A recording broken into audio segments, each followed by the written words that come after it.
आज हम बात करने वाले हैं जॉगिंग सेफ है या रिस्की। आपकी एज कोई भी हो, 20, 40 या 60, अगर आप एक्सरसाइज करते हो या स्टार्ट करने वाले हो, एक नंबर है जिसे समझना और मॉनिटर करना बहुत ज़रूरी है, यानी आपका हार्ट रेट। आज मैं उसी नंबर को अपने खुद के एग्जाम्पल से समझाऊंगा। मेरी एज 49 है। फॉर्मूले के हिसाब से 220 जो मैक्सिमम हार्ट रेट माना जाता है, उसमें से मैंने मेरा एज माइनस कर दिया, यानी 220 माइनस 49, तो रिजल्ट मिलता है 171 बीट्स पर मिनट, जो मेरा MHR यानी मैक्सिमम हार्ट रेट है। इसको बोलते हैं estimated maximum heart rate. But ये एग्जैक्ट लिमिट नहीं है। रिसर्च बताता है कि इस फॉर्मूले में 10-12 बीट का नॉर्मल वेरिएशन हो सकता है। रॉबर्ट और लैंडवेयर 2002 रिसर्च के हिसाब से 220 माइनस एज फार्मूला सिर्फ एस्टिमेटेड वैल्यू देता है और हर इंसान में एक्चुअल मैक्सिमम हार्ट रेट अलग हो सकता है। अब सवाल ये है कि अगर मेरा मैक्सिमम हार्ट रेट 170 है तो क्या मुझे 171 तक पहुंचना चाहिए?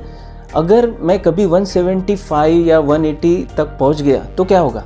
सिंपल समझो, मैक्सिमम हार्ट रेट टारगेट नहीं होता, वो सिर्फ सीलिंग होता है। जैसे घर की छत, वहाँ रहना नहीं होता, बस लिमिट बताती है कितना है। अगर किसी को हाई बीपी है तो बिना डॉक्टर कंसल्ट किए directly high intensity jogging start करना गलत है। अगर किसी को लो बीपी है ना, तो सडनली फास्ट खड़े होकर या सडन स्प्रिंट से डेजीनेस आ सकता है। हार्ट सिर्फ मसल नहीं है, ये प्रेशर सिस्टम भी है। इसीलिए 1949 में इंडिया के कार्डियोलॉजिस्ट रुस्तम जी वकील ने रिसर्च पब्लिश की, जिसे ब्लड प्रेशर कंट्रोल करने का पहला इफेक्टिव साइंटिफिक प्रूफ मिला। तभी से साइंस क्लियर है, ब्लड प्रेशर और हार्ट स्ट्रेस को लाइटली नहीं लेना चाहिए। सीडेंटरी बॉडी को सडन स्ट्रेस पसंद नहीं होता।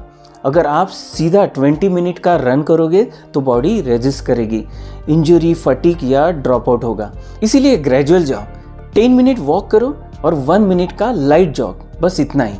हर वीक में सिर्फ 1 मिनट ऐड करो। रिमेंबर, बॉडी शॉक से नहीं, प्रोग्रेसिव सिग्नल से अडॉप्ट करती है। लेकिन ये कब तक करना है? जब तक आप 20 से 25 मिनट लाइट जॉग कंफर्टेबली ना कर सको तब तक। अगर आप 20 मिनट बिना स्ट्रगल के जॉग कर सकते हो ना, तो आपका हार्ट और लंग्स बेसिक लेवल पर स्ट्रांग हो चुके हैं। इसके बाद गोल सिर्फ नंबर बढ़ाना नहीं है, हेल्दी रहना होता है। फिटनेस ईगो का गेम नहीं है, ये एडॉप्शन का गेम है। बॉडी की लिमिट को ध्यान रखो, जितना बॉडी हैंडल कर सके ना उतना ही करो।